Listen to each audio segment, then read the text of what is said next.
In a world where survival is paramount and the wasteland throws its worst at you, only the strong can thrive. Introducing Emu Energy Drinks, with an apocalyptic powerhouse packed into every can, keeping you sharp, focused, and ready to tackle the wasteland with ease. An epic pick-me-up of haphazard chemicals, strong aftertaste, strange side effects, and unmatched rejuvenation. Emu Energy Drinks. Stay alert, stay alive.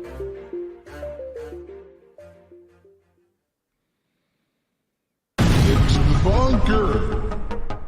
Basils Bunker End Time Supply Subscription Service. Plans starting at just $17.76 a month. No hidden fees. Cancel anytime. 33-day money-back guarantee. Call now for a chance to win an attachable six-finger. Perfect for plausible deniability and AI generations and for your secret and film handshakes.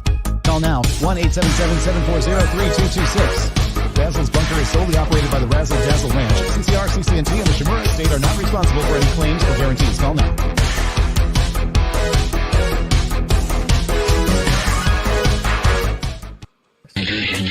Welcome to Basils Bunker, where we have many amenities in the advent of coming societal collapse. Bohemian Grove generators powered by Chinese lithium cobalt batteries. Anti-air defense systems rivaling the IDF Iron Dome. Endless end times food ration buckets.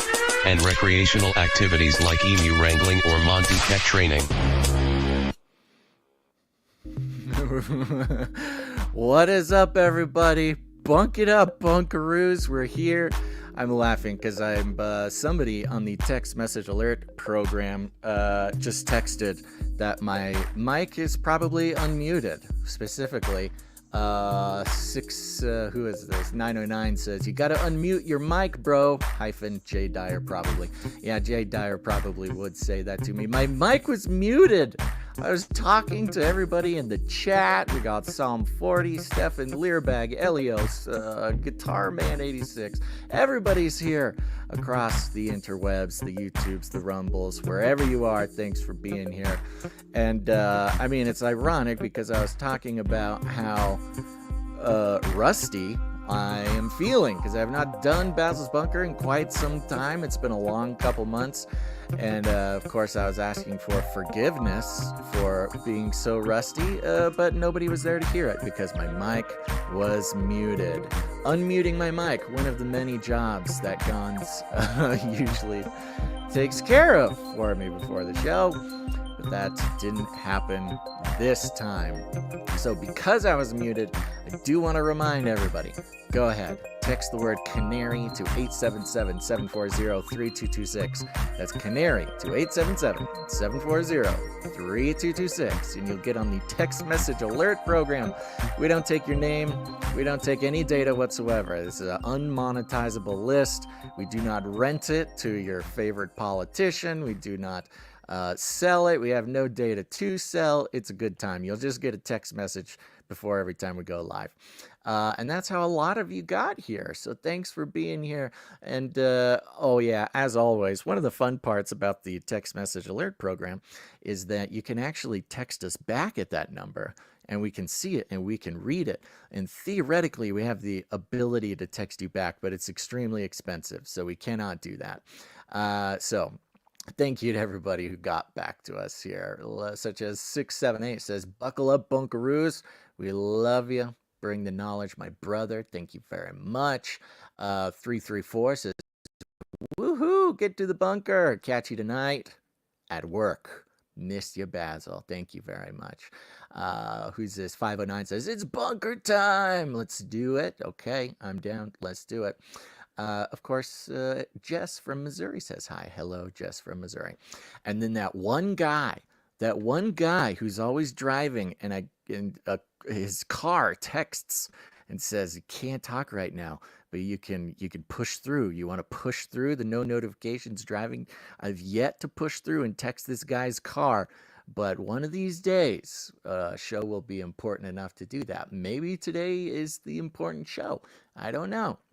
But let's see here. So, whoo doggy, I don't even remember when the last Basils Bunker was. It was at least 2 months ago, maybe a month and a half. It is November 1st for those listening far into the future.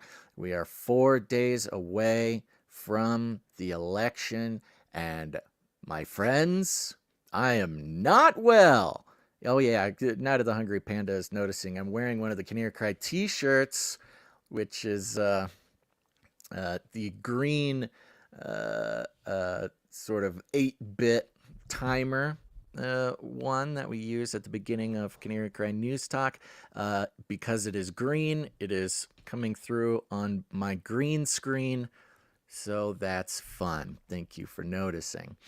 I'm not well, and I have a feeling everybody else is not well as well. You know, it's interesting. The long arc of my relationship with podcasting, my career, you might call it. Somebody might call it that, because of course, part of the project, part of the brand is a little show called The Joyspiracy Theory. Yes, it's a favorite show of so many people. It was one of the first and most treasured ways to connect directly with listeners.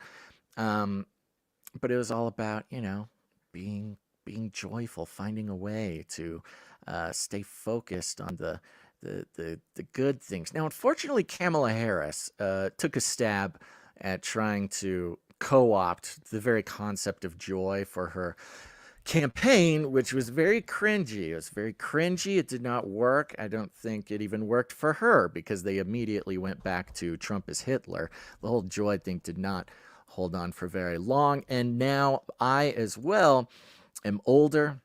I am wiser. And for those who have listened to the recent episodes of Joyspiracy Theory, you know, it's a more complicated relationship with the concept of joy. It's not gone. It's not there. But look, I'm an old wizened, an old wizard, a hermit in a cave. I'm older, more experienced. My knees hurt sometimes, which I'm convinced comes with lots of earthly knowledge or otherworldly knowledge. I don't know, that people will be seeking me out as I hide in a cave. You know, somebody on the hero's journey will find me. I'll put them through 3 tests. And then, you know, if they prove themselves to be worthy and pure of heart, I will give to them the knowledge they seek. This is just who I am now. So thank you for participating in this part of my storyline. But I am not okay. Nothing is okay. I mean, it's funny because this show in particular has only existed within the now almost full year that has been just the worst broadly and personally. And of course, we've identified that is because there is a massive spiritual war going on Earth. We know this. We've known this. But it's one thing to know it. It's another thing to know it. And we know it now. We feel it in our bones. And as I like to remind myself, and thus everybody else, because most of this show is just me talking to myself online, is that the broader spiritual war is made up of millions, probably, I think millions, perhaps even billions of spiritual battles, of individual spiritual battles. And that's us. That is us. Excuse me for one moment while I double check to see. Okay, good. Rumble is working. Great. And so you're probably feeling a little bit like me. I think so. If you're in the chat, let me know if I am alone or if you are also feeling this way. But of course, we know that the major forces, the powers, the principalities that are in charge of connecting us all, this includes, of course, big tech. It includes the media corporations.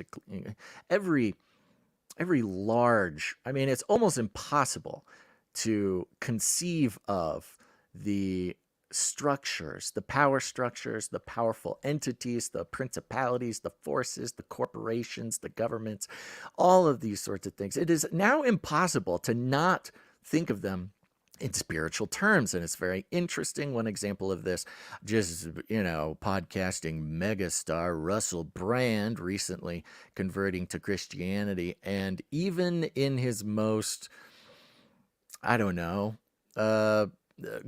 grounded, non-trippy conversations that he has with individuals. I'm specifically referring to his recent conversation with Naomi Wolf about Pfizer and the new revelations there. Of course, they're not new to us, but things are happening, folks. Things are happening in the world. I think it's Finland is actually trying to bring the you-know-what. There's things happening. And even Naomi Wolf cannot help herself but speak about these things in sort of, at the very least, esoteric, but at even one step above, very least, purely spiritual terms. Is very interesting. But of course, we're comfortable there. We're comfortable in that place. And boy, oh boy, is the temperature turned all the way up. This is the last opportunity to do a Basils Bunker before the election on Wednesday. Fun enough, we're going to be doing Kinnear Crime News Talk the day before and the day after the election, which is a good spot to be in, I think, because even though we have states in our union who are saying that they're not even going to be able to count the votes until November 9th, which seems sketchy. It's kind of weird how we've been able to count by hand for like 200 years or more all the votes needed to pick president. Now, with all of our technology and voting machines and nonsense, it's taking more time than it has for the past 250 years or so. It's just very strange. But we may not know anything until, well, frankly, it's too late. So you're probably feeling like me, which is just a little bit overwhelmed. And it comes in different forms. I mean, on one side, I'm pretty confident. Things are looking pretty confident. You gotta be honest. If you're looking at the polls, you're looking at even the mainstream media, you're looking at even the official messaging of the Goliaths of our time. They are having to come to terms with the fact that the Trump-Vance ticket is looking pretty confident, that things are, of course, very close, neck and neck, but of course, way closer than they can be comfortable with.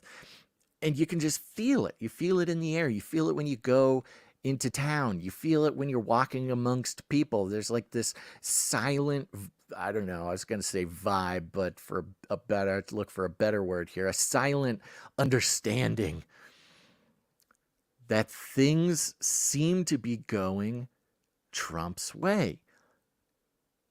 And this is dangerous. I think a lot of people understand. I think this is part of the uneasiness, is that it's almost too much so.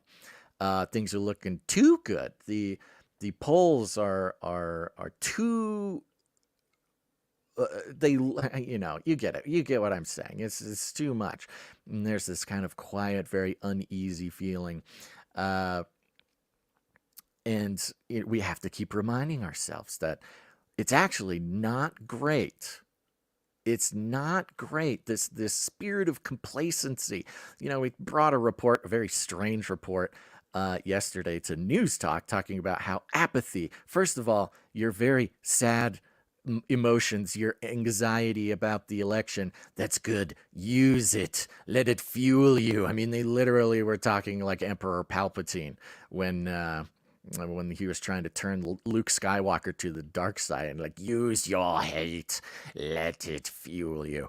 But they mentioned apathy being like a Christian concept, which was kind of a weird, trigger they kind of planted in the middle of that article. It was strange, but it is a real danger, this complacency, the idea that your vote won't be the deciding vote. I mean, for those who are voters, for those who participate in that program, I know we've got a lot of people who do not participate, and there's a lot of people trying to put a moral implication on that.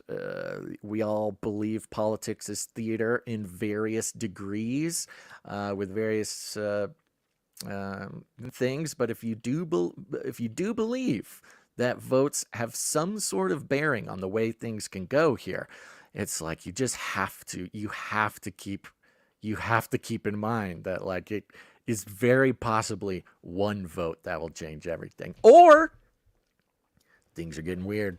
Things are weird out there, man. Things are weird. There's weird stuff happening at the polls. I'm so grateful to God that we have our people, the Canary Cry family. We have Canarians who are working the polls. They are boots on the ground. They are there every day for early voting. They're there. We have Canarians who were involved in testing the voter machines for their area, who are keeping an eye out. They know what's going on. And it brings me a little bit of peace, a little bit of confidence to hear that, you know, our people are there, hands-on, making sure everything's legit. And that's good. But weird stuff still going on, man. Weird stuff still going on. I'm not going to get into it. That's not what this show is about. But the sense of uneasiness. I had 6 dreams. 6 separate, individual, apocalyptic dreams. I was talking to someone who I love and trust and said, I had 6 separate individual dreams. And they're like, that's weird. You're not usually that kind of guy. I go, I know. And I told them my dreams. These dreams, I'm not going to go through all the details with you, but they were outrageously apocalyptic. I mean, there was one I was running around playing like a video game in a labyrinth and figuring out this thing. And the thing that saved me was, firearms. But I had to keep it secret. I was walking through this valley and then geysers of water started exploding all around me. Had to get to the bunker. It was crazy. I was in this futuristic bunker for a while. Strangely enough, maybe not strangely enough, trying to buy a URL. I was trying to buy a URL in my dream, and that URL was snatched up by Jon Stewart from The Daily Show. What does that even mean? And then the last one, very interesting. This all happened on some sort of island. I'm walking through a snowy battlefield with the destruction. It was a robot battle. There's like giant pieces of Robo-Jocks type, battle robots strewn all across the floor, tromping through the snow. Beneath the snow, there's like glistening bismuth coming up from the ground. What does that even mean? What even is bismuth? Bismuth? Who even knows what bismuth is? Well, I know what bismuth is because I actually looked it up. Here, I'll show you what bismuth is just to give you an idea of how crazy this dream was. Look at this. Look at that, why don't you? That was the ground. On the robot battlefield, a shiny, iridescent, right-angle mineral growing. I don't even know. I don't know why. And the weirdest part was I actually remembered each one of these dreams. All 6. Woke up. Knew them all. And this person says, they sound pretty apocalyptic. I go, yeah, no kidding. No kidding. So this is what's going on, I think, in all of us. Now, of course, we try our best to remember, stay focused, stay grounded. And remember that God is in control of everything. That is true. Whatever happens, it is within God's will. It seems impossible that it would go any other way than I think what a lot of people are hoping for, at least on this show.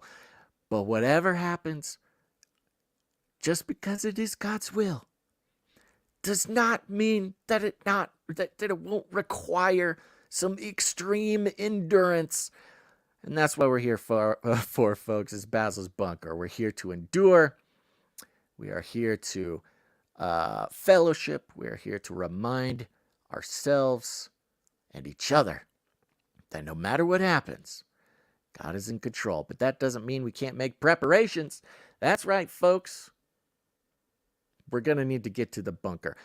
Interesting, I always lay this show out in a certain way, and then I end up mixing it up anyways. Speaking of getting to the bunker, just an interesting detail to see some things going on. I heard, I think I was on a podcast, or maybe I saw a tweet or something, that Fortitude Ranch, remember Fortitude Ranch? We've talked about Fortitude Ranch here. We usually have a bunker real estate segment on the show where we go look at high quality, affordable bunker prepper, homesteader properties that any one of you out there can go and swoop yourself up. We're a little close to the election now. Might be a little tough to get into some real estate. I mean, look at those mortgage rates. They haven't gone down. What's going on here? But Fortitude Ranch is a very interesting company. Started, I think, around 2015 or so, where they have several now survival fortresses that you can be a member of. It's like $1,000 a year. You pay your $1,000, you can take a little vacation there. But when things begin, when it all goes down, when the moments in world history are aligned as such that you need to escape the metropolitan areas, the danger zones, whatever, then you go to your Fortitude Ranch, their membership sort of bunker type of thing. Well, I heard this on it was either a podcast or a tweet or something. I heard it in passing, and I said, oh, well, that's something I definitely got to bring to Basil's Bunker. And then when I went looking for it, and this will be a theme today, when I went looking for this, could not find it anywhere. I had to dig and sift and rake through, had to basically trick the internet into giving me the search results that I was looking for a couple different stories today, which of course tells us, I mean, that doesn't just happen. That's very strange for that to happen, except when you keep into account that the juggernauts, the principalities, the powers, the big tech corporations are absolutely in control of everything, not just that you see fly by your face on your timeline, but what you even have access to searching. So it took a little trickery, a little online trickery, had to outsmart these sensors, but found some examples here of what I'm talking about. I'll bring you this first story. Let me go like this. This is coming from the Washington Examiner. Fear of election violence, civil war surge. This is from October 23rd, so this is about a week ago. It says here, the nation's largest network of survival camps is urging its members to spend Election Day inside its guarded fences due to growing concerns about political violence and civil war. Fortitude Ranch, which has several established and planned off-the-grid prepper resorts, issued its call after pollsters reported surging fears of violence from the losing side in next month's presidential election. Quote, if you are a Fortitude Ranch survival community member, they are going to be open on Election Day so members who are in areas of high risk of post-election protest violence can take refuge. Fortitude Ranch staff does not consider the likelihood of immediate post-election violence or civil war to be high, but there's a strong likelihood of some violence by the 50% or more of the population that will be very angry with the November 5th results, said the organization in its Collapse Survivor app.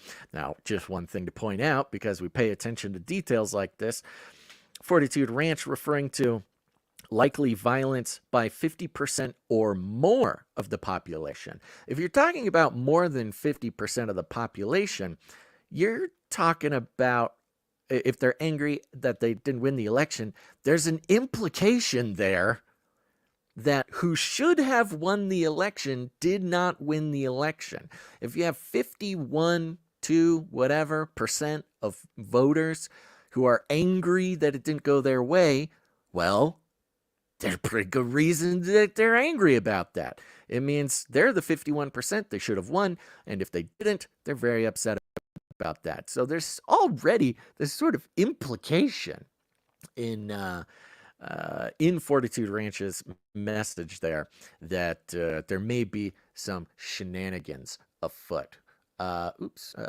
Michael C. in the YouTube says, Basil, I'd love a tutorial on how to get around the search algorithms. Yes. Yeah, I should do that. There's a couple different ways. It's more complicated than it sounds. Of course, there are things like VPNs and alternate search things, but they're catching on. They're catching on to the VPN. They're catching on to things that used to be kind of the easy way around this stuff. So I'll tell you what, though, if you're searching for something and Google is not giving it to you, or DuckDuckGo even, which takes a lot of its tech from Google. If you're having trouble finding something, one of the best ways to do it is to actually search for it on X and then look for sources that people are posting on X. It's not, you can't trust every source that pops up there, but it's a good way to get around like Google hiding something from you. But yeah, thank you. I should do something like that. The article then goes into some polls, a new Rasmussen report here. Let's see if we need to get into this. Just some of the numbers here. A new Rasmussen report survey confirmed that many likely voters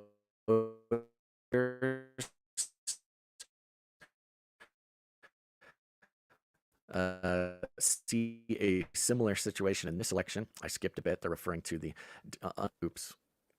oopsie daisies. Yeah, I am running on my own internet thing here, so there's a chance that I will dip out once in a while if you're watching live.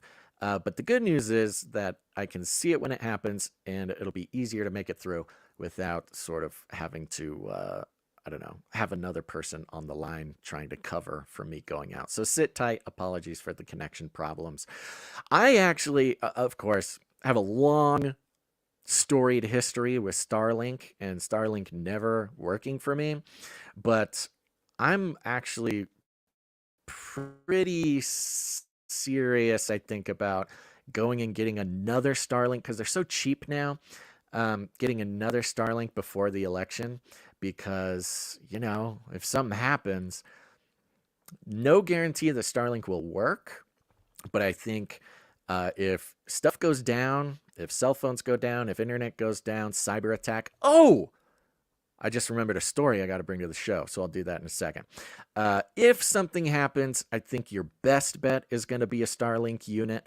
I was just at Home Depot a couple weeks ago, and they were like $200, which is crazy, considering the first Starlink I bought was like $700. So stupid. So $200. There's a little tip. I don't know. If you got $200 laying around, grabbing a Starlink, probably not the worst idea, even if you consider yourself to be safely in a, I don't know, internet safe zone. I don't even know what that means. Okay, Rasmussen said that 43% believe that civil war is likely, while 45% don't. The rest are unsure. Now you might say, oh, 45 don't. Great, that seems good. 43% is way too high. That is way too high for people thinking civil war is likely. Oh, hold on. I got to make a note because I can feel that story that just came to my mind. I can feel it slipping away. Oh, gosh. Let me do this. What was I talking about? I was talking about getting a Starlink. I was talking about going to Home Depot. Ah, yes. Cyber attack. Okay. Cyber attack. Okay. Let's see if I can do the show and talk and speak and continue while sort of seamlessly trying to search out. It's not going to happen. You can already tell that I'm trying to.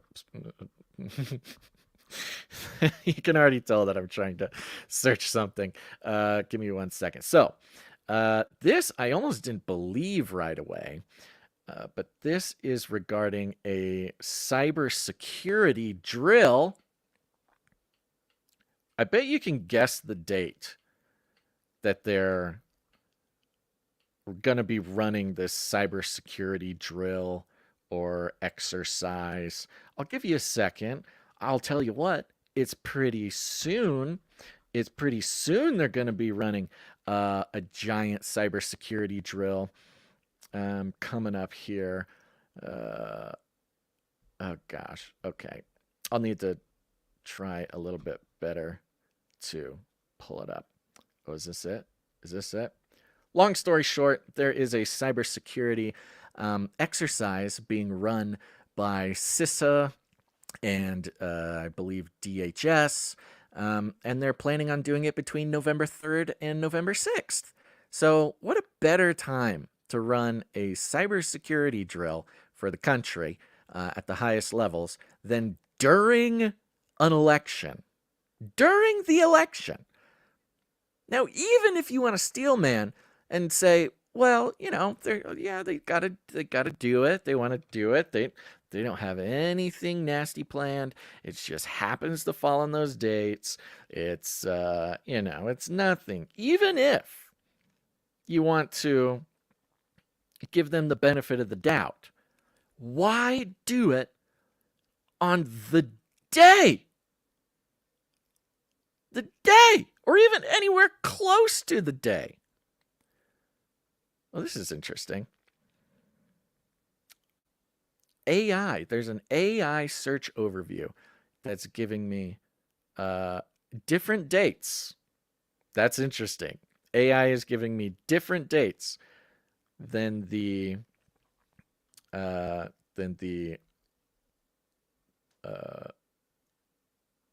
whatever, the PR report that I put out there.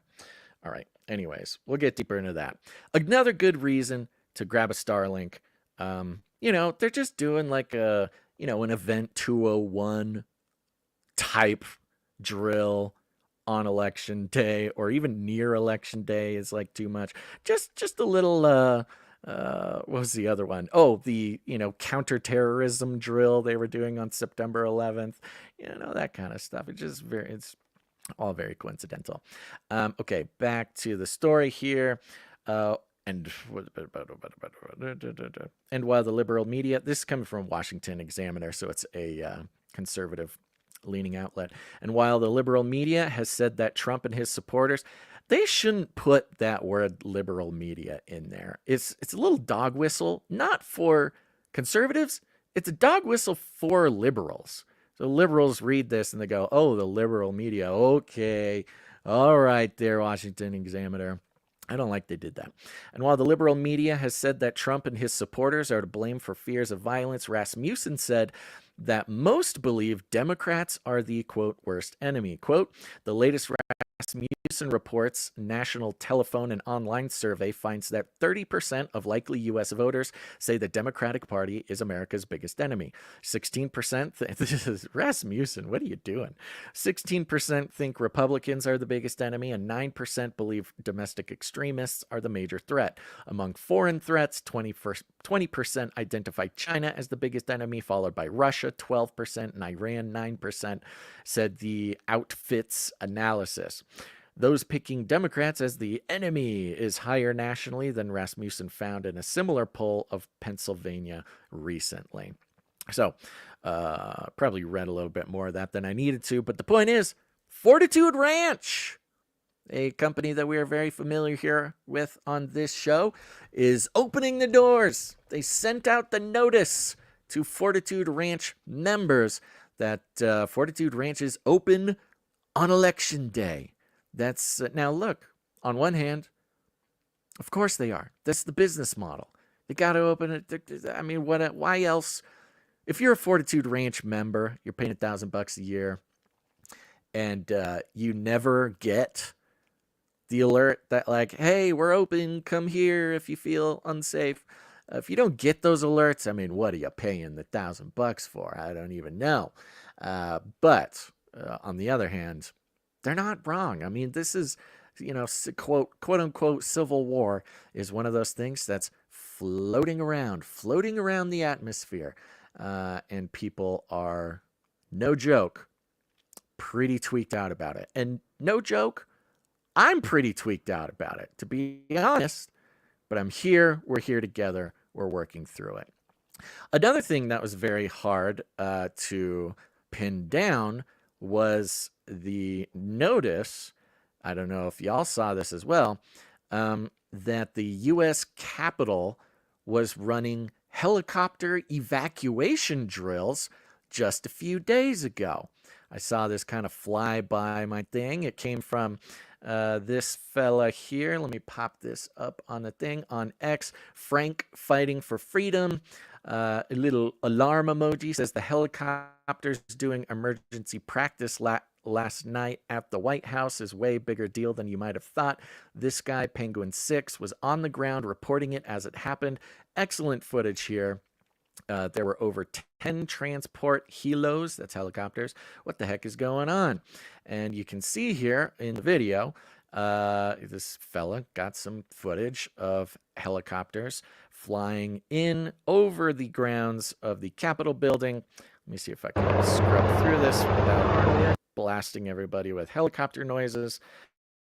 Some pretty epic footage, actually, somewhere around here with these helicopters cruising in, landing right on the lawn, right in front of the Capitol building. It's sort of this epic, like House of Cards style, very dramatic footage. And apparently it lasted quite some time. I'm going to try to play you a piece of the end of this video. Hey guys, I am back. Hey guys. Okay, let's go over here. Because he gave some information. The fella taking the footage is actually pretty interested. Seems like a pretty knowledgeable guy.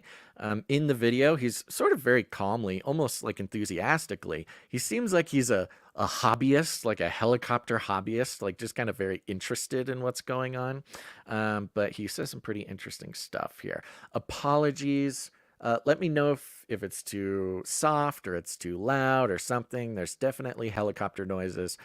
So just let me know in the chat if this is like undoable. Here you go. Oops.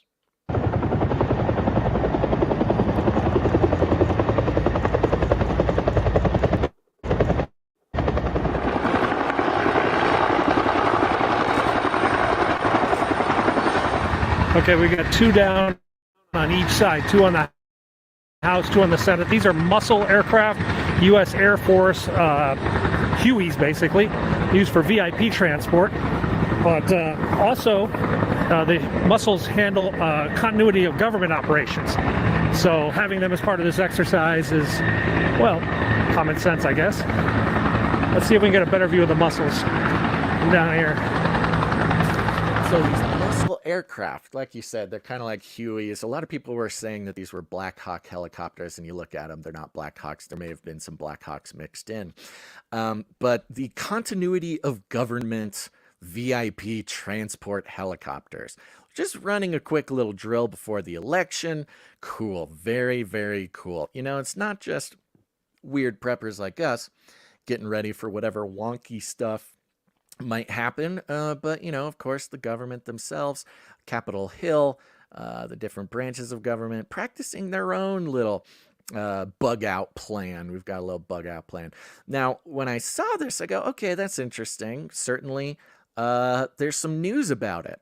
And so I just try to do your basic searches and nothing. I personally, and if y'all can find it, like, I'd be very interested if y'all do like a little Google search or DuckDuckGo or whatever you use to search, you know, search for October 28th, Capitol Hill helicopter exercise, something like that, and see if there's any mainstream media, or really any media at all, that reported it, because literally nothing would come up for me. And I was like, okay, this is wonky. There's no way that nobody touched this. And the only way that I could do it, because I'm like, I can't report this if it's just some guy tweeting the idea of it happen. And there's nothing to report. Where can we find some data? Well, we found some data right here in the simultaneously, it's like hilariously unlikely, but also kind of, I don't know, it made sense. I mean, it's just straight up here on the U.S. Capitol Police Twitter account. This is at Capitol Police, the U.S. Capitol Police. It's got its little government badge there. And here you go, the tweet from the 28th. Exercise! This evening, the United States Capitol Police and our federal partners are conducting a routine training exercise on the grounds of the U.S. Capitol. Please do not be alarmed if you see emergency vehicles and low-flying helicopters. Do not be alarmed, citizen. We're just practicing exfiltrating Congress people or various VIPs. So was happy to be able to confirm that. And just on the, just to, you know, connect the dots here, because maybe not everybody's seen this. It was hidden for quite some time. you go, okay, well, why would Capitol Hill be training for exfiltration of continuity of government right before the election? I mean, the obvious answers are obvious. But here's this little video. These are small. Can I make these bigger? Does this do anything for you? Yes, it does. Okay, good. That's what I got to do. This is Jamie Raskin. Now, this video actually came out quite some time ago, but it went under the radar for a very long time. This is Jamie Raskin talking at Politics and Prose bookstore and coffee house. This seems to be almost like some sort of little get together, meet up, maybe book signing. There's a panel here. Jamie Raskin's in the middle, and he said some pretty concerning things that kind of bring everything together for us.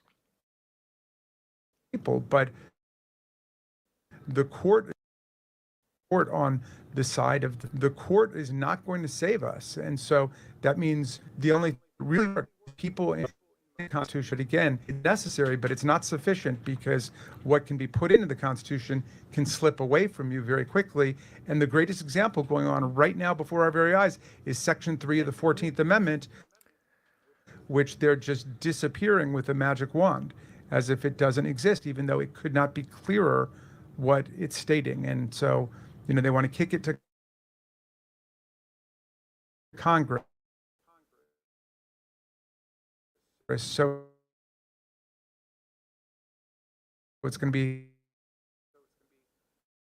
up to us on January 6, 2025, to tell the rampaging Trump mobs It looks that like. and then All right, I'm back. Sorry about that, folks. It looks like my connection dropped for a moment there, and so you probably missed part of this video. I'm still kind of dropping. Okay, here I am. I think we're stabilizing out. Shoot. Come on, Elon. Elon! I need you. All right, here we go. I'm going to play this part of the thing. This is Jamie Raskin talking. He's talking about the 14th Amendment, specifically Section 3, which on Canary Cry News Talk we broke down pretty specifically a while back. But for those who don't know, actually, I had it pulled up here. Let me see if I can read it. Here we go. It reads like so. Oh boy. Hold on. This might not be necessarily important enough to stop the show all the way like this, but let me open it up so we can read it. So just to give you some context for this clip and why it is saying what it's saying, I'm going to pull this up. Here we go. This is constitution.congress.gov. Section 3, disqualification from holding office. No person shall be a senator or representative in Congress or elector of president and vice president. That's not president or vice president. That's an elector. You get the electors in the Electoral College to cast their votes, etc. Or hold any office, civil or military, under the United States or under any state, who, having previously taken an oath as a member of Congress or as an officer of the United States or as a member of any state legislature or as an executive or judicial officer of any state to support the Constitution of the United States, shall have engaged in insurrection or rebellion against the same or given aid or comfort to the enemies thereof. Basically, Section 3 of the 14th Amendment says, it was basically written because of the Civil War. They're basically saying if you were, a Southern congressperson or senator or elector, and you participated in, the South's attempt to break up the Union, then you can't be president. Or not even that. Yeah. Well, what does it say here? Given aid or comfort, but Congress, legislator, taking an oath. Oh my gosh, it's so wordy. Sorry about this. Anyways, the long story short is they're saying Trump can't become president even if he's voted so because he participated in insurrection, a charge which he has never actually been charged with, much less convicted of. So Jamie Raskin is speaking here about the 14th Amendment, and what he expects must be done on January 6th, 2025.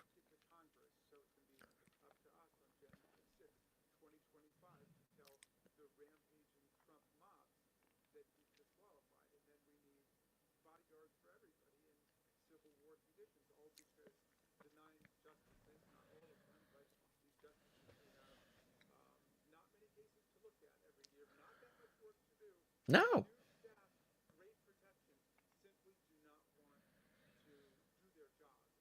So he's speaking about the Supreme Court not applying the 14th, Section 3 of the 14th Amendment to Trump. And it's been a long story. Long story short, they say it doesn't apply to a president, and he also was never convicted of insurrection. So this is Jamie Raskin.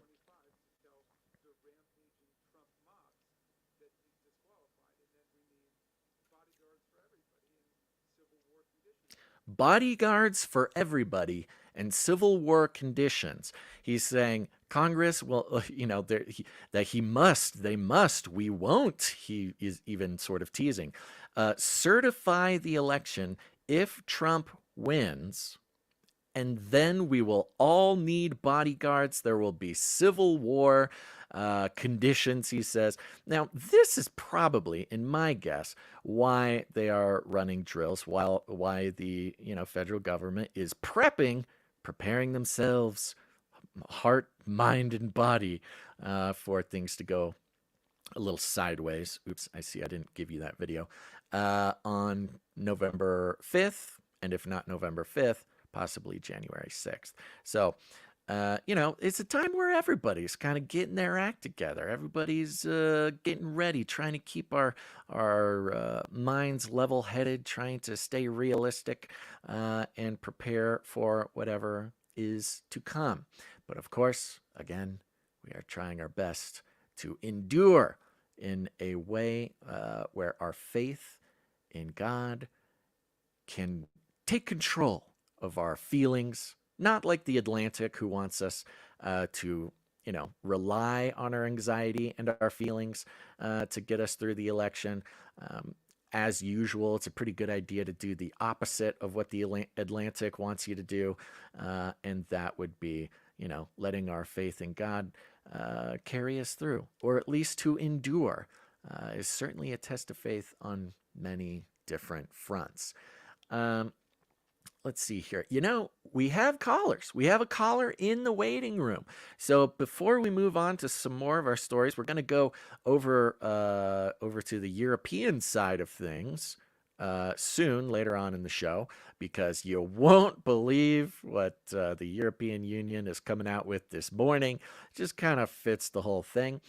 So remember, folks, we love doing call-ins. We're going to pray that the good Lord above makes the connection solid enough for long enough for us to talk to our call-in guest here. In a little bit, I will post the invite link for anybody else who wants to call in. But remember, if you want that call-in link early, you got to go to canarycry.party, sign up for the newsletter, because our newsletter people, they get early access to the invite link to be on the show. So, Sir Highline Haas. Oh, Sir Highline Haas, what's up, buddy? If you are there, I see you're there. Get ready, because we're coming your way. Let me go like this. Let me click this button. Let me click this button. And Sir Highline Haas, you're on the air. Woo! Hey there, best buddy Basil and Canarium. Can you all hear me? I can hear you pretty good. You sound like you're driving. Yes, you are on the road with me. I'm out doing Highline stuff. Right on, dude. You're a lineman, right? You're out there keeping the whole grid going? Oh yeah. Nice. Hero. He's a hero, folks. Well, what's on your mind, buddy? Yeah, so I wanted to share my personal bunker testimony. Ooh. If you have just a minute. I love it. Awesome. Yeah, so basically how it goes is back when Russia was just saber rattling about Ukraine, this is before I found the canarium, by the way. I was very alarmed with the geopolitical scene, and I convinced my wife to also be very alarmed and fearful. And right about that time, I heard about a bunker community up in South Dakota. It's called Terra Vivos. Well, anyways, it's 500, I think, under 2,200 square foot bunkers that were created in World War II for munitions housing, or staging rather.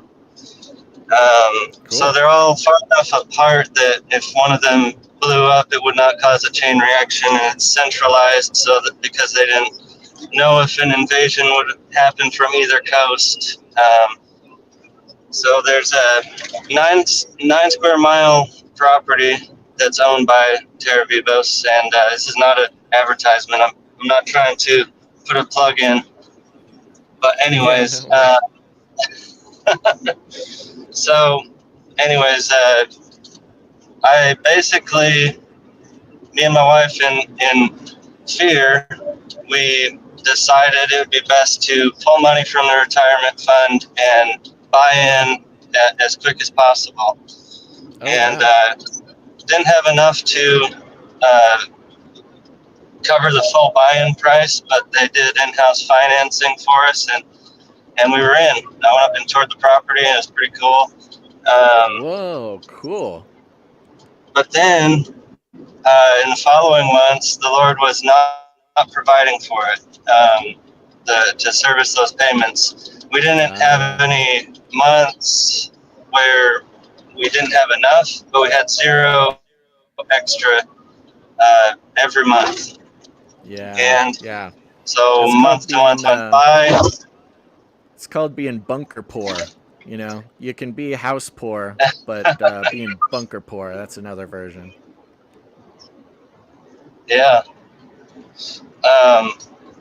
So as time went on, the Lord removed the spirit of fear off of my wife, but she kind of bared with me, I guess you could say, for a while longer yet. And there was one day I was reading the story of the foolish rich man who built up his grain houses, and then he thinks, now I will drink and be merry. And the Lord says, you fool, this very night your soul is demanded of you. Who now will devour your grains?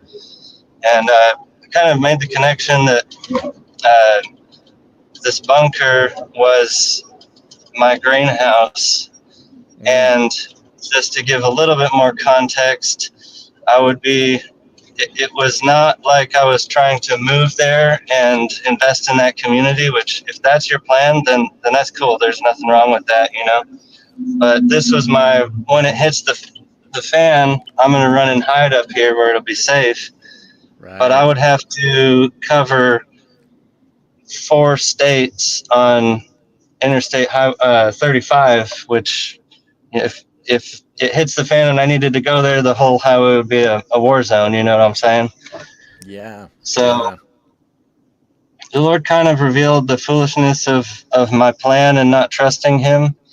And then there was a month where we did come up short, and my wife says, "Well, we'll have to drop the Compassion International kids that we had been supporting." And I said, "No, if we're going to drop something, we're going to have to give up the bunker." She says, "Oh my gosh, yes." And then it all comes out like she was getting a little frustrated, but the spirit of fear had been removed off of her, and we both agreed that we were not in fear and that we were acting outside of trusting the Lord in going after this bunker. So I called the guy up, and I was ready to walk away from it. He offered me several very made several generous offers to try and keep me in the community, and I refused them all. After which he basically bought it back 50 cents on the dollar, and I would attribute that to the Lord basically rewarding me for trusting Him. where I didn't take a full bath on what I had spent. Yeah. Yeah. So, and after that experience, reading Psalm 11, where I used to zero in on if the foundations be destroyed, what can the righteous do? And now I zero in on verse 1. In the Lord I take refuge. Why say ye to my soul, flee as a bird to your mountain?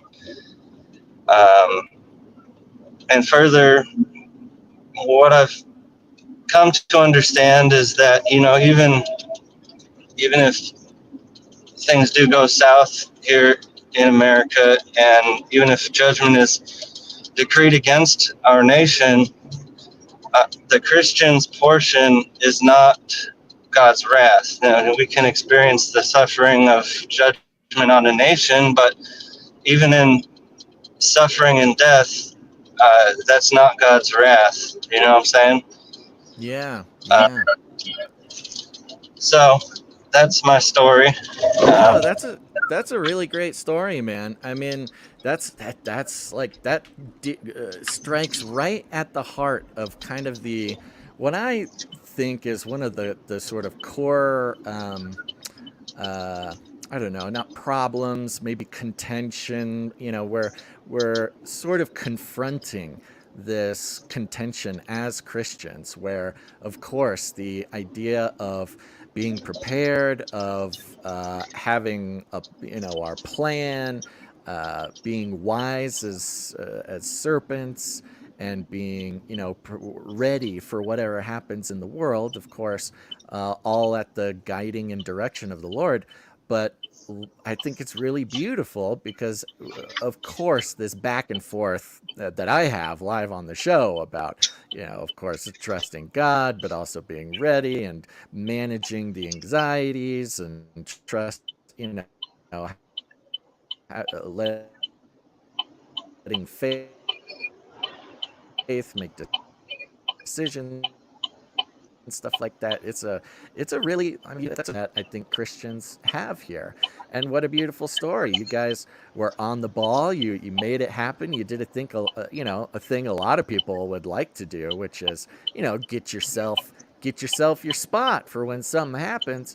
Um, and then listening, being sensitive to what God actually wants for you and your family, because that's, of course, a difficult thing. I mean, the finance aspect of being a prepper or, bunkering up is there's a reason why you pretty much only hear about billionaires doing it in the media. It's obviously an expense. And I think that's really beautiful that you guys were sensitive and reacting to what the Lord was telling you guys. I think that's really cool, man. Yeah, man. I mean, I just give glory to God for leading us out of that fear and into trusting Him. You know, the main thing I think we need to keep in focus is that um, these people in positions of power, they have power, but they do not have sovereignty. Yeah. And the Lord our God is the sovereign among all the lowercase g gods and all the human leaders that He's allowing to rule on the face of the earth. You know what I'm saying? Yeah. Amen, brother. I hear you. I totally agree. And that's kind of the thing. In the end, it's these troubling times. I don't know if I want to consider them sort of a test of faith or something, but this is the environment in which our faith is, tested other times. This is the show. This is the real deal, man. The problems and crises that we have along the way, if our faith is not put into practice in times like this, then what are we doing? What have we been doing? Oh yeah. Yeah. Well, thank you very much, man. I really appreciate you coming in and telling that story. I think that's incredibly valuable. I find it very valuable for me, and of course to everybody else out there. I am sure that you're speaking directly to some people's is maybe their current situation. So God bless you, buddy. God bless you as well, and I hope it was encouraging. It really was. Good luck out there, Highline Haas, Sir Highline Haas. Stay safe, man. I mean, holy smokes! Like I said, you guys are keeping this country going, and we might need you more than ever here coming up next week. All right, man. All right, buddy. Take it easy. What a great example of the tension that we're always dealing with on this show. I mean, I will say, learning to be sensitive, especially in the face of anxious situations and situations that can really let fear kind of take the reins. There's an incredible sense of peace that comes when, the Lord does speak directly into your situation. Now, do I wish sometimes that the Lord was a little bit louder and a little bit more specific about these situations? Of course, but it's a lifelong practice to sit quietly and listen and let the Lord speak into, especially big decisions like that. I mean, shoot, a lot of people feel great having that bunker locked down just in case, especially coming up on an election year, stuff like that. So thank you very much, Sir Highline Haas. Okay, it's funny. I did find this thing I was talking about earlier. Let me go like this.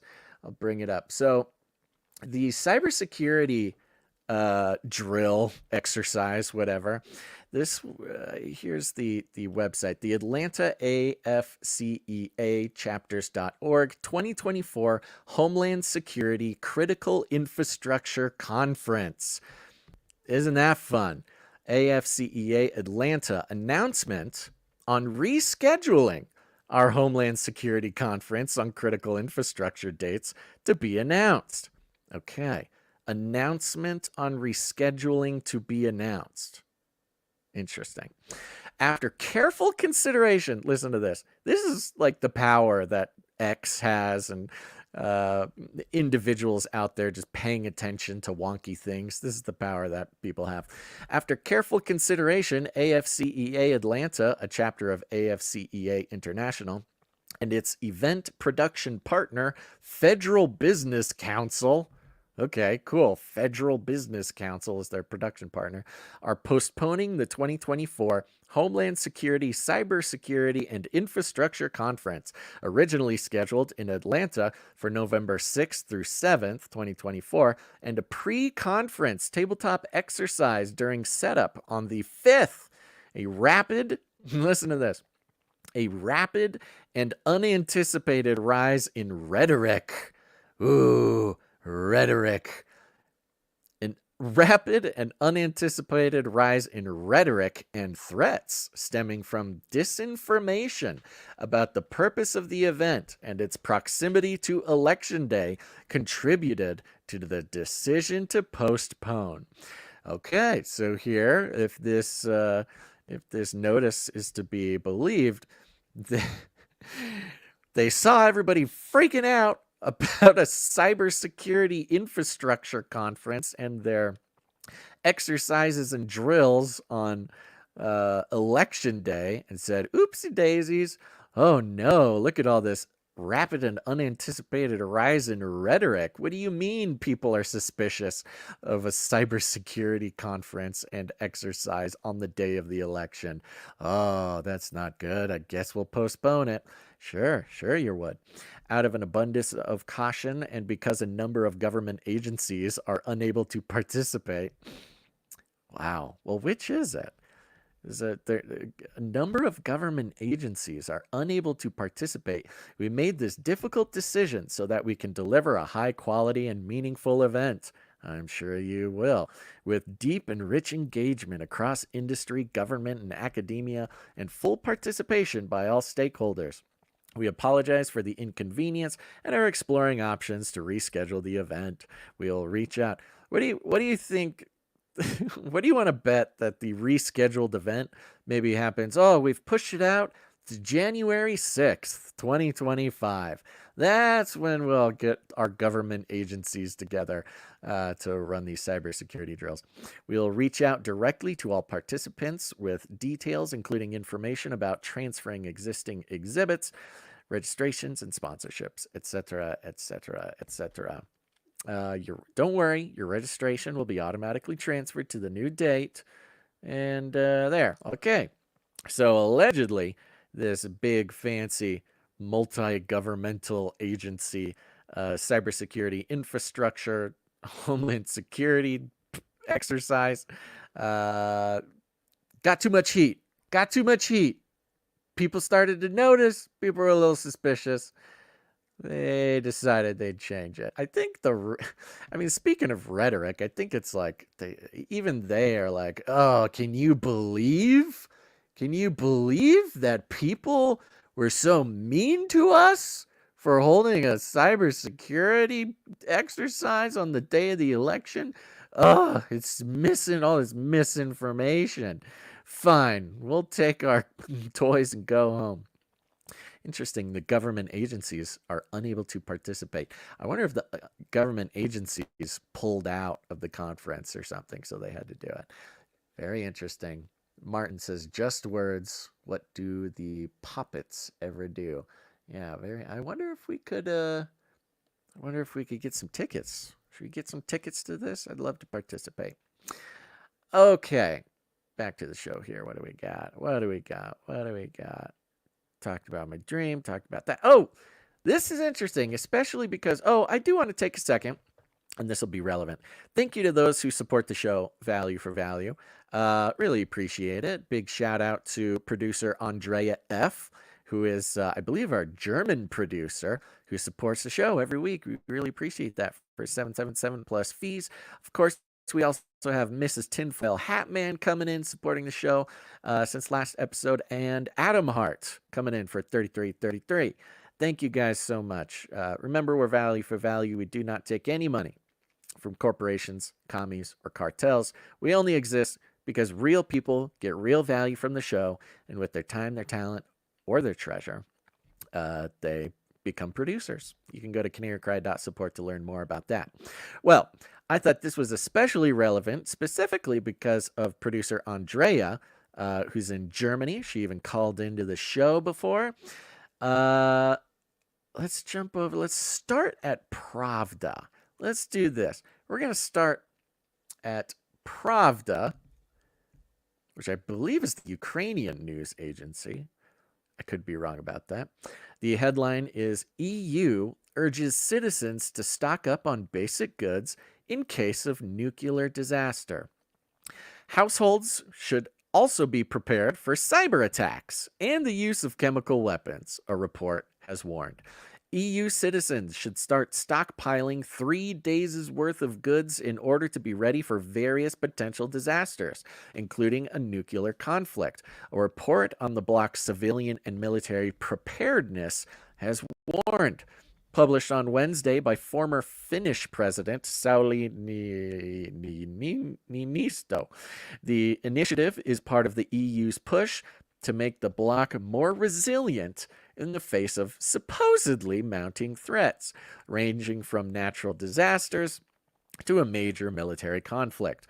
The report encourages EU households to stockpile, quote, basic self-sufficiency goods that would last for at least 72 hours for fear of potential shortages in case of, quote, armed aggression through conventional means or other hostile activities such as, quote, cyber attacks or the use of chemical, biological, radiological, or nuclear weapons.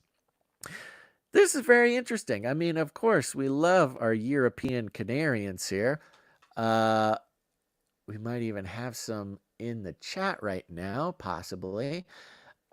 But, you know, at least from our perspective over here in the U.S. and from what some of our Euro producers have told us, prepping is not necessarily as big of a hobby in the EU.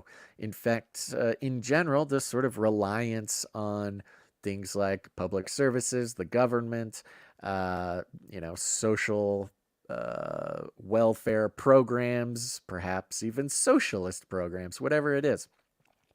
The idea of being self-sufficient or prepared is like much more foreign. Actually, this is very interesting because I was just talking to someone who is not an American. This was a few weeks ago, and they were just so tickled. They were tickled pink that I was a prepper, like a real life prepper. And I ran into some pretty fascinating sort of cultural differences.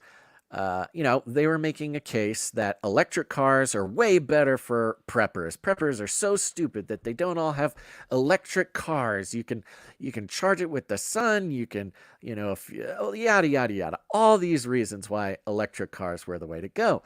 And I go, well, let me tell you some reasons why. There's not a whole lot of electric cars are significantly more difficult to repair on your own. It's harder to get parts. If society collapses and you have an electric car, it's not like there's electric cars laying around everywhere that you could go in and get parts. And then, much less the EMP problem. EMP, everything electric is just instantly gone.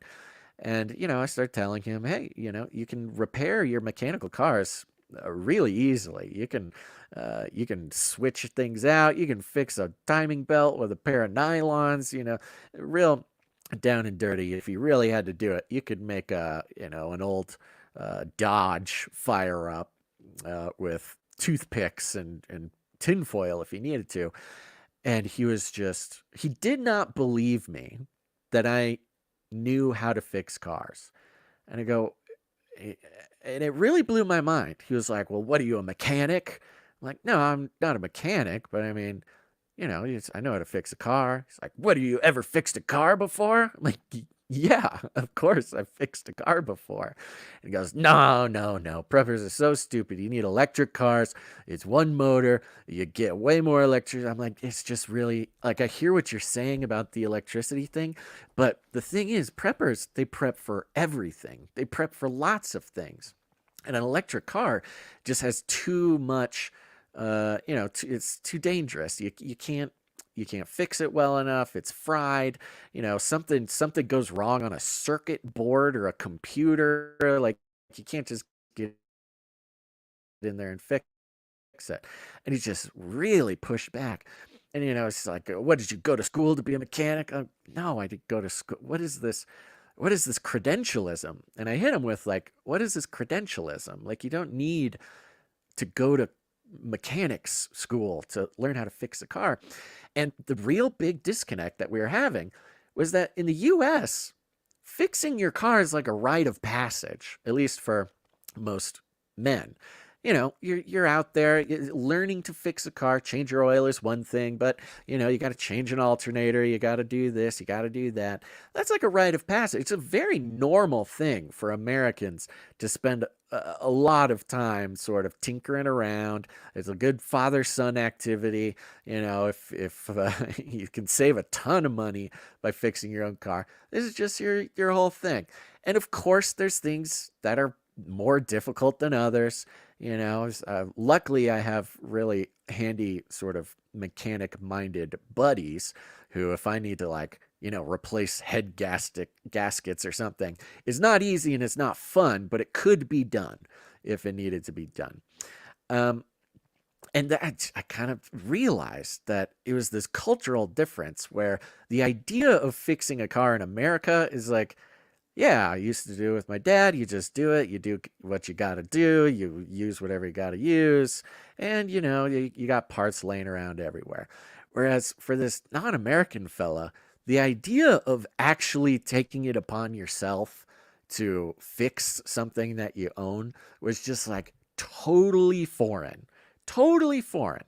And I want to be as generous to this fella as I can because he's a cool guy. But I think it was just this very basic cultural thing that the idea of, this credentialism of, quote, being a mechanic versus, growing up 16 years old, working on your car to save a couple bucks, whatever. It's just kind of like a part of American culture. If I was so I was connecting that to this preppers in Europe thing.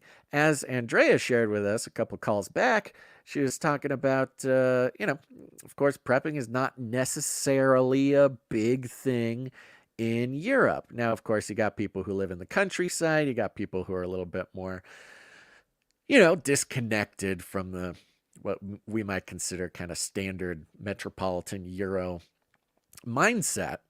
But people are freaking out about this this EU report telling EU citizens rather, to stockpile 72 hours to get your basic self-sufficiency goods. This is not something that you see a lot of coming, at least trying to interact with Europeans that I've known or European media. Let's see here. Quote, "One click can switch off power grids to plunge whole cities into the dark," European Commission President Ursula von der Leyen said at the presentation of the report. Now, this was interesting because those who have been following along, Ursula von der Leyen, she is like globalist, WEF, like trust the government, rely on the elites person. She's like the priestess of that kind of mindset. So for Ursula von der Leyen to come out and start talking about Europeans need to be preppers, it's very concerning to people. It says here, the document also calls on the EU to boost its defense and spend around 20% of its common budget, currently worth around $1 trillion over 7 years, on security and crisis preparedness. The Euros, they're becoming preppers, folks. The Euros are becoming preppers. Welcome to the family, Euros. Quote, "Member states should strengthen their cooperation on European defense, jointly investing in more to close long-standing gaps in our military and defense industrial readiness," Niinistö said, reiterating the EU's commitment to provide aid for Ukraine in the long term. You know what this is, folks? A big part of this? They are preparing for Trump to win the election. This is NATO and the European Union preparing themselves and preparing their people for Trump to win the election. Because what has Trump been saying? NATO's got to start paying their own bills. European countries got to start paying their own bills.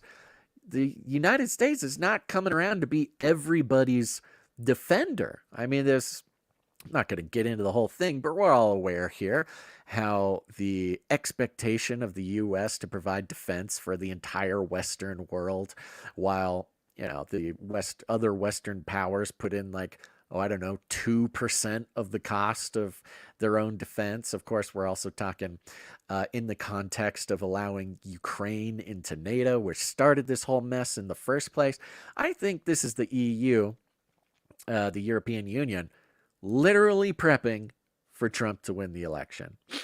It goes on. The bloc also needs, let me give you this so you can read it if you'd like. The bloc also needs to establish an anti-sabotage network to fend off threats through greater information sharing, Finland's former leader said, citing rising concerns over perceived threats from Russia. Love the perceived threats from Russia thing. Quote, "Given the increasing use of sabotage by hostile third countries, notably Russia, it is an area where internal security and military security are very much interlinked," the report said. What sabotage have we seen from Russia? Now, I'm not saying I don't believe this necessarily, but I personally have not heard of Russia sabotaging European countries. The only example of this that I can recall is if they are referring to the since debunked idea that Russia blew up their own pipeline. Is that what they're referring to here? Niinistö also urged to, quote, "strengthen EU intelligence structure step by step towards fully fledged EU service for intelligence cooperation." Great, there you go. The report comes amid Western warnings regarding Russia's alleged plans to attack Western Europe. Remember that?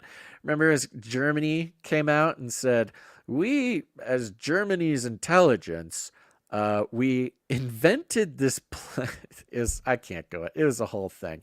Basically, Germany's intelligence agencies were warning that Russia had plans to attack Western Europe. What was the source? It was German intelligence report about how Russia might want to, if they were Russia, we would attack Western Europe. There is not actually a Russian source for that, but whatever you got to do, it's the EU, man. That's how they roll. If it secures a victory over Ukraine, Russian President Vladimir Putin has dismissed the claims as nonsense. Kremlin spokesman Dmitry Peskov has similarly described the allegations as horror stories and suggested they had been made up by Western leaders to distract people's attention from problems in their own countries. You don't say. You don't say. Well, by the way, this all came out today. This is Newsweek, October 31st, 10 a.m. Eastern Time. Europeans told to stockpile food in case of war with Russia. People living in the European Union should stockpile emergency supplies in the event of war breaking out or another major emergency. The report on Europe's civilian and military preparedness, published on Wednesday, was written by former Finnish president, etc., etc., etc. The report notes that the EU was not prepared for either COVID-19 pandemic or Russia's aggression against Ukraine, and that needs to move from reaction to proactive preparedness. Prepare, Euros. We got to hear if Andrea is getting this message here. As a part of the strategy, the EU advised households to be prepared to be self-sufficient for a minimum of 72 hours in the event of an emergency. I mean, this is really bizarre. Coming from the EU, the whole European mindset telling households to they themselves prepare themselves for 3 days without the protection or the sufficient provision from the government. It advises member states to provide its citizens with guidelines on stockpiling. This is government guidelines on stockpiling, evacuations, and how to access emergency services, among other things. A survey cited in the report outlines various essential supplies for household goods and, medicine, food, drinks, batteries, etc., etc. While the report does not cite Russian aggression as the only possible threat, it cites it as a major one. Quote, "We do not have a clear plan on what the EU will do in the event of an armed aggression against a member state." Well, previously, the plan was let America deal with it. I mean, Poland seems to have some pretty good plans, I'll just say. They seem to be on top of this. But the threat of war posed by Russia to European security forces, forces us to address this as a centerpiece of our preparedness without undermining the work to prepare for other major threats. The report notes that while the threat of Russian aggression is felt most by its immediate neighbors, any action by Russia against an EU member state would impact all of the bloc's 27 countries.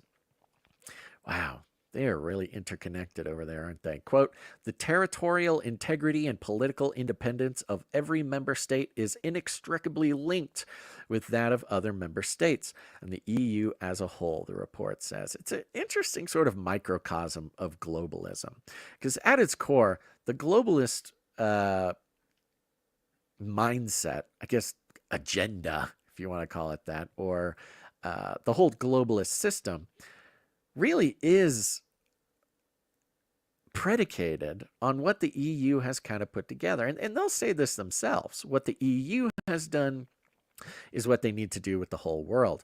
The interconnectedness, where if something happens 4 countries over from you, and it starts taking, of course, war has ripple effects that go throughout the world, but seems like a sort of core problem with the idea of the interconnectedness of the EU as well as globalism as a concept.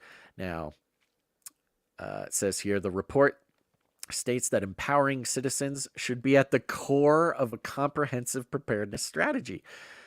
EU citizens, I've never heard the words empowering EU citizens should be at the core of anything. This is like a new day for EU citizens, that there's actually an EU report stating that empowering citizens should be at the core of a comprehensive preparedness strategy. What is going on? They are expecting Trump to win the election. That's the only thing that makes sense. And that the bloc should raise awareness and encourage self-reliance among its population. What? It also proposes other EU-wide measures, and talking about the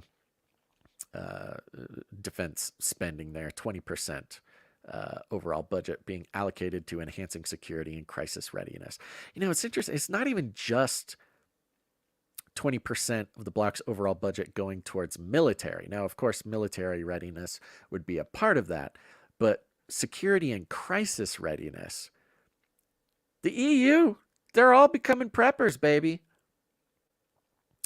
The 165-page report was presented to EU Commission President Ursula von der Leyen on Wednesday.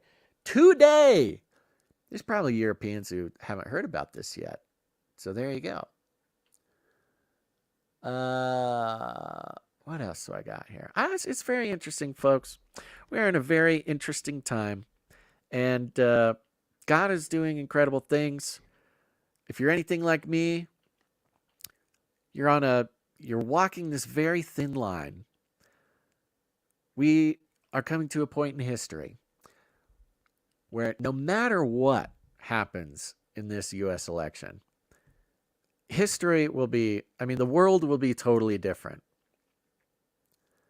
Of course, a lot of people's instincts say that if Kamala wins, it's all over.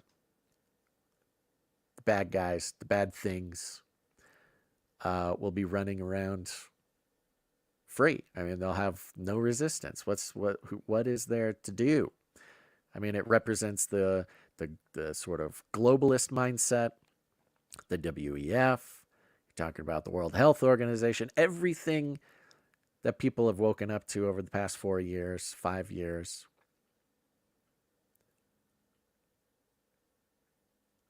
Don't want to say that it wins, but that's kind of what it is.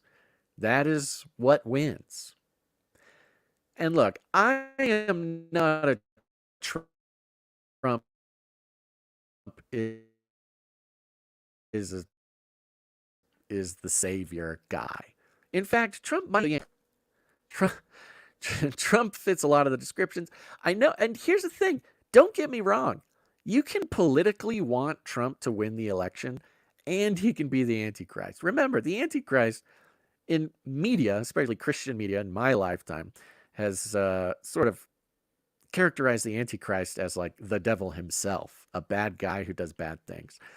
The Antichrist, as told in the book of Revelation, is a guy who brings peace to the earth and starts a golden age of humanity. And that's what inevitably leads to the abuses that thankfully Jesus comes back to take his place on the throne, millennial reign. But yeah, people, it's hard to, there's still even kind of Christians who don't want to even hear the words that Trump winning the election could be playing into the book of Revelation, because there's this mindset that if he's politically good, then he couldn't possibly be playing a part in biblical prophecy. It's pretty much right there in the book. He will be a political Messiah that brings peace to the Middle East and the world, that solves humanity's problems, and then, prophecy unfolds from there. You can both support Trump politically and you can be the Antichrist. I'm not saying that that's for sure either. I'm just saying you can be both. So anyways, let's check the chat here. What do we got? Got Night of the Hungry Panda. Watch all the Trump is evil folks fall in lockstep in the next few years. Yeah, it'll be interesting. It'll be interesting no matter what. The good news is, if Trump wins, the show will still have a lot to talk about. You know, on one hand, there's kind of this idea that, like, if politically things go the way of Trump, that everything will be fine and there won't be anything to talk about. That is not true at all. Can you imagine the backlash if Trump does win? I mean, the chances of civil war are, I feel higher if Trump wins. Just from what we've seen. From what we've seen the past 4 years, from the reaction, I'm trying not to use sort of loaded language like the lunatic radical left or something like that. But as we've seen, there are far leftists. There are groups, there are people on the far left who have absolutely no qualms about using violence for political purposes. In fact, they defend it. They defend the idea. Now, of course, there are those on the far right who also have no problem talking about, using violence to political ends. That's the point. No matter what happens, it's gonna be wild. So stay focused, folks. Stay focused. Be as prepared as the Lord allows. Be very sensitive. Listen closely. Pay close attention. But also don't get too wrapped up in it. Sort of metaphorically, there's a way that you can stay connected, that you pay attention, like me. It's a back and forth for me, because on one hand, I got to stay super connected. Got to watch every little story, got to read every little article, got to be sort of on the crest of the wave as things are happening. And personally, it brings me peace. Maybe not peace, confidence. When I don't know what's going on, when I haven't been paying attention for a few days or a week or something, I start to get a little antsy because I know things are happening and I'm not aware of what they are. So paying close attention personally brings me a little bit of comfort. I don't know what that says. That probably has some sort of pathology attached to it. But then there's obviously the other side. Our brains were not designed to handle this amount of life and death information coming at us day by day. And certainly it has contributed to a series of nights where I have 6 discrete apocalyptic dreams happening throughout the night that I can remember perfectly the next day. I don't know what to do about it. All I can do is get on here, hang out with you guys, stay as focused as I can on taking care of the things that God has given me to take care of. And more than anything, pray for the strength to endure. Because as always, endurance is what we are called to do. All right, folks, where are we at? I can't see my timer. I think my eyes are going bad. Or worse, I guess.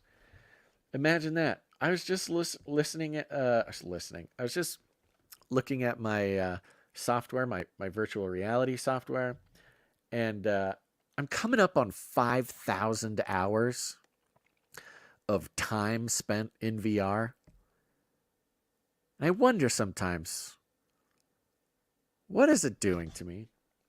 I know for sure I can't really see as well, Well, maybe that's a problem with the VR. My vision is controlled.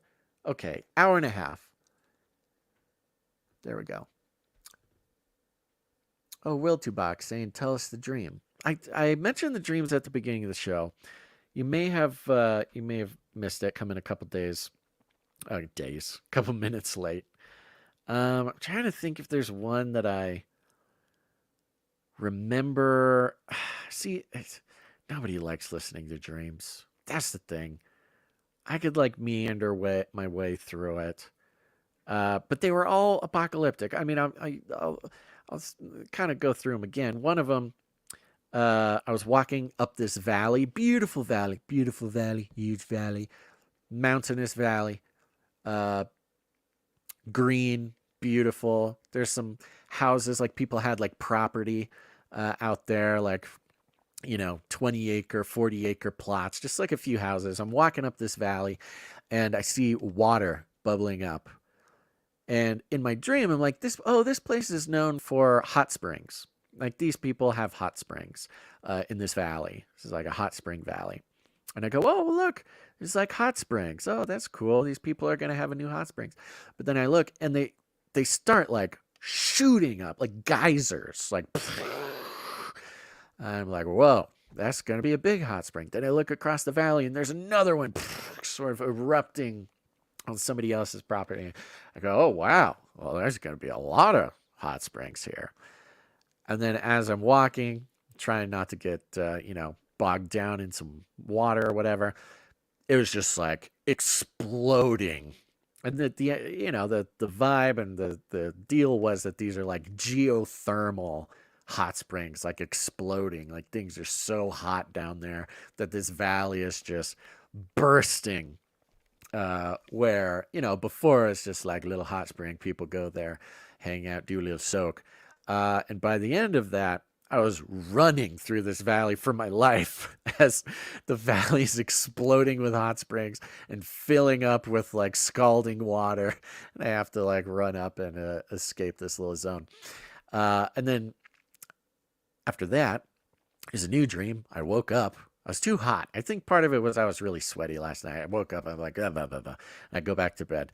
And I was in a new dream where geographically, these dreams are like connected. So after I run from the hot spring valley, I run into this like super futuristic kind of cybery kind of bunker thing. The vibe wasn't that this is like an apocalypse bunker necessarily, just like, I don't know, this little way station. This one, I don't really know how to interpret. I don't know how to interpret any of these, but maybe somebody out there has something. I was watching the news in this little cyber compound, and something happened on the news that I wanted to purchase a URL. I thought it was funny. And this doesn't make any sense. Maybe I shouldn't say the URL. Maybe I should pull up our URL purchasing thing, and I should just buy this right now because maybe the Lord wants me to do that. Well, so I'm watching the news in this sort of like cyber bunker after I ran from the exploding hot spring valley. And on the news, there's this phrase, or maybe it was something like a politician said or something. And it was the word, is the word poopsie, Poopsie, poopsie. I go, that is hilarious. I got to go get poopsie.com. And so in this cyber bunker, as I'm watching the news, I like log on to a computer to see if I can purchase poopsie.com. And as I'm purchasing it, I am bummed. I'm like, somebody already bought it. Somebody already has poopsie.com. So I pull it up again on my weird computer that I have in this bunker thing. I pull up poopsie.com. I can't really tell you what it was. It's just like a generic website somebody had fired up or something. But I turn and I'm like, who owns this? And it was Jon Stewart from The Daily Show. Jon Stewart from The Daily Show had purchased Poopsie.com. And I tell him, like, dude, that's hilarious. I was trying to buy Poopsie.com. That's so funny. You got it first. Oh my gosh. And we kind of like bonded. Like, we kind of like became buddies a little bit with Jon Stewart from The Daily Show. And that was just kind of the end of that, was I kind of bonded over Poopsie.com. Poopsie.com, by the way, unavailable. I do not recommend anybody go to Poopsie.com.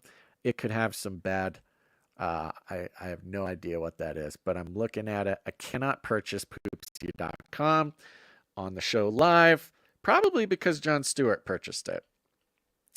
So that was that dream. I apologize for anybody who's like, oh my gosh, stop telling us these dreams. It's just so weird. There's this other one where I was like, I was in a labyrinth. It was a kind of Dune vibe. Like, everything was sepia. And there's other people in the labyrinth. And the idea was that it was like a game, kind of like oh, that's great. Yeah, I just tried to go to poopsie.com and was stopped by my virus protection software. Do not go to poopsie.com. It is not safe. It is not safe, at least according to my software. This is kind of like this video game kind of vibe, and everybody's trying to do it. And I had to like collect clothing. Like, I had to collect this special jacket, and I'm going through. And the kind of important part of this was I got really far into the game, and I had found a gun. And I was like, oh my gosh, this will be very helpful. And I had the gun on my side and had an extra clip there. And I was keeping it with me. I was hiding it in the jacket. Because I'm like, I don't want any of the other players to see that I have this. I don't see anybody else has a firearm. So I'm going to keep it secret. I'm going to keep playing the game. Long story short, I go through the whole game. I get to the very last part of the game. And, of course, I had to use the gun to finish the game. And I did. And I won. And it was incredible. And everybody was like, oh my gosh, how'd you do that? Tell me how you did that. And for some reason, I just kept the firearm secret. Like, oh, I don't know. I just did it. I went and I got the jacket, and then I got to here, and then I made my way through the labyrinth and got to the battle, and then I beat him, and that's it. I had this like really weird thing where I'm like, I cannot tell these people how I beat the game. And so that was that one. Let's see. And then the last one was at the very end. It was, shoot. No, there's this other one. It's so stupid. I can't believe I'm like getting this far into telling these dreams. One of them was, all of this was happening on one island. It was one island. I'm going to skip that one. I don't think. Anyways, there's like this competition for climbing a cliff that I was in. And apparently it was an extremely important competition. And I don't remember that one very well, so I'll skip that one. Then at the end, I'm like trying to leave the island. I'm walking through this apocalyptic sort of robot battlefield where there's pieces of like big war robots, like battle robots. They're just everywhere. And there was snow kind of burying them all over the place. And I'm looking around and I'm going towards the shoreline. Like, I'm heading towards the ocean. Like, I gotta keep going. And the more that I see like these destroyed robots, like giant ones, like drones, and electricity is kind of like bzz, bzz, bzz, coming out of the wires, I'm like, oh, I have got to get out of here. I gotta keep moving.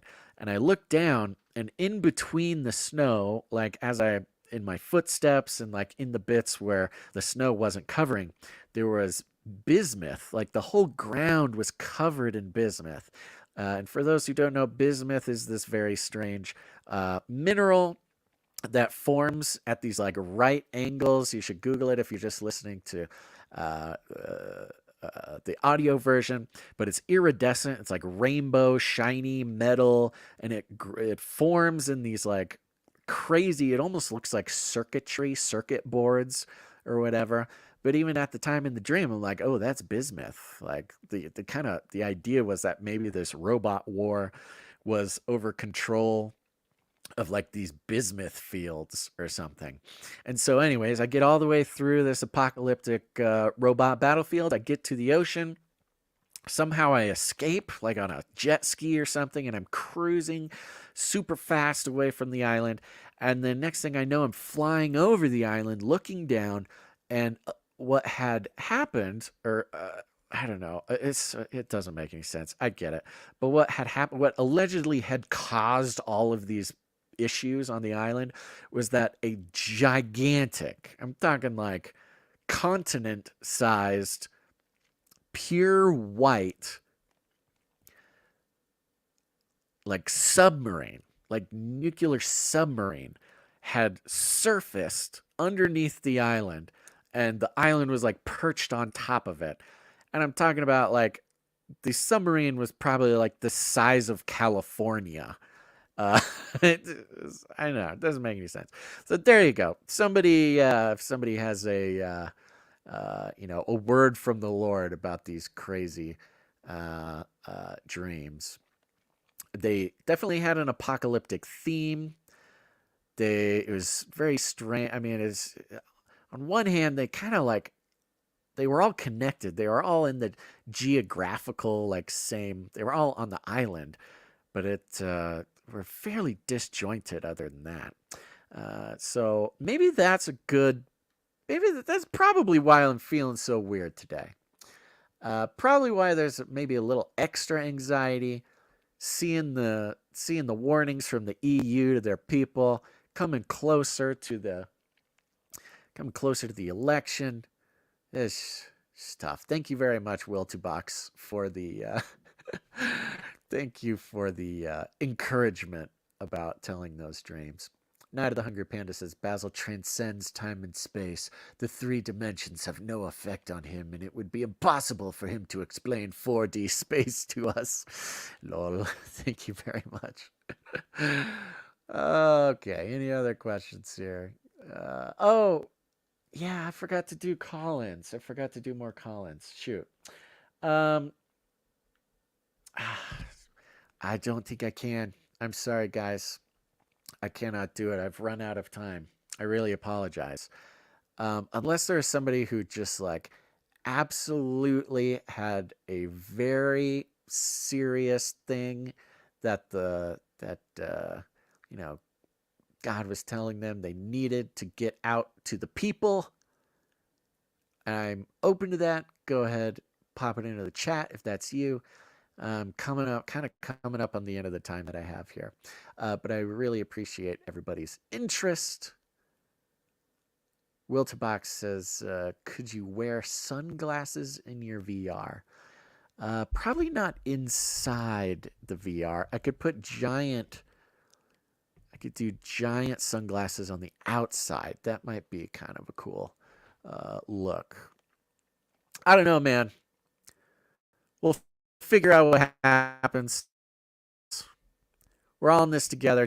Here's the thing. The past few days, I've been catching up on emails from when I was out of town for the past 2 months. Really feeling connected to the Canary Cry family. I hope you guys feel connected to the Canary Cry family. Going through emails and stuff people have sent and replying to a lot of stuff. I am more grateful than ever to have a connection with as many cool people, such as you, dear listener, listening now, watching now. It's very important. Besides God and his presence in our lives, it's very important to have a group like this, even if it's just on the internet. Of course, in person would be better, would be best, but even on the internet, people who you have a shared understanding, a shared hope for the future, a shared interest in the present, and of course, a shared faith in Christ. So go ahead. If you've got some moral support, if you've got some dream interpretation, if you've just got a question or whatever, go ahead, send us an email at canarycryradio@gmail.com. try to get back to you as soon as possible. And make sure to stay bunked up, folks. Remember, preparing your heart, preparing your spirit, preparing your mind, preparing your skills. These are the most important things to prepare. We've got 4 days until all of that is tested. I will say, if it makes anybody feel better, it made me feel better, learning that we have Canarians, people in the Canary Cry family, who are working the polling stations. They are there. We have our people involved in testing the voting machines. We have our people involved in the daily process of people voting, counting ballots, all this kind of stuff. It makes me feel a little bit better. All we hear about really is the crazies.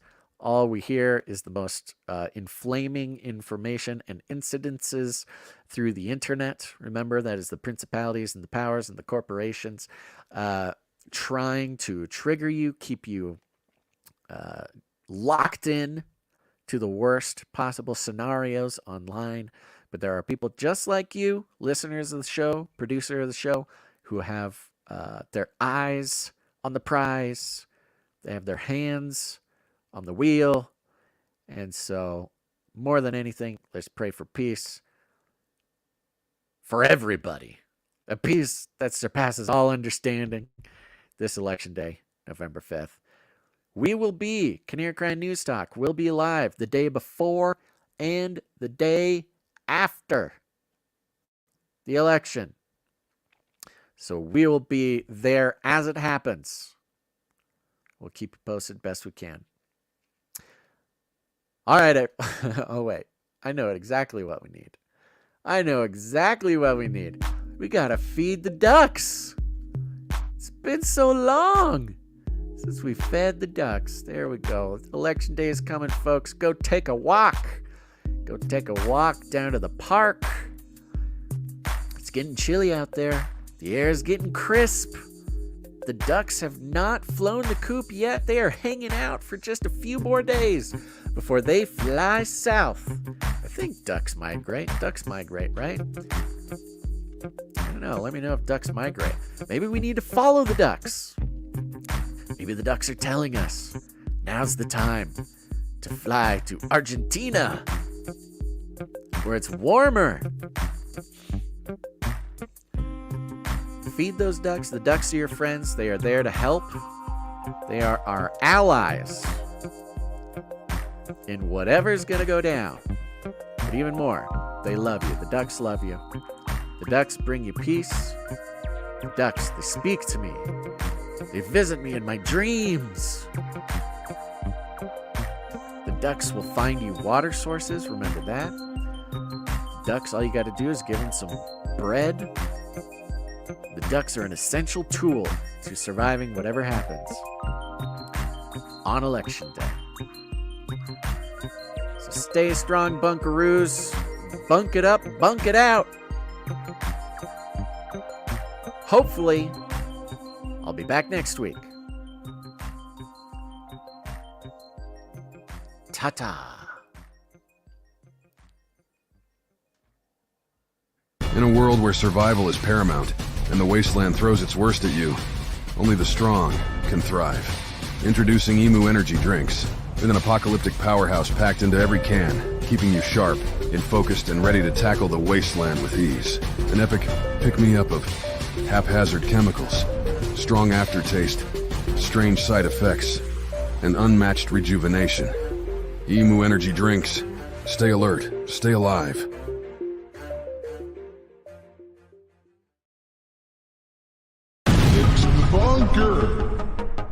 Basils Bunker End Time Supply Subscription Service. Plan starting at just $17.76 a month. No hidden fees. Cancel anytime. 33-day money-back guarantee. Call now for a chance to win in Attachable 6-Finger. Perfect for plausible deniability and AI generations and for your secret Nephilim handshakes. Call now. 1-877-740-3226. Basils Bunker is solely operated by the Raskin Ranch. CCR, CCNT, and the Shimura Estate are not responsible for any claims or guarantees. Call now.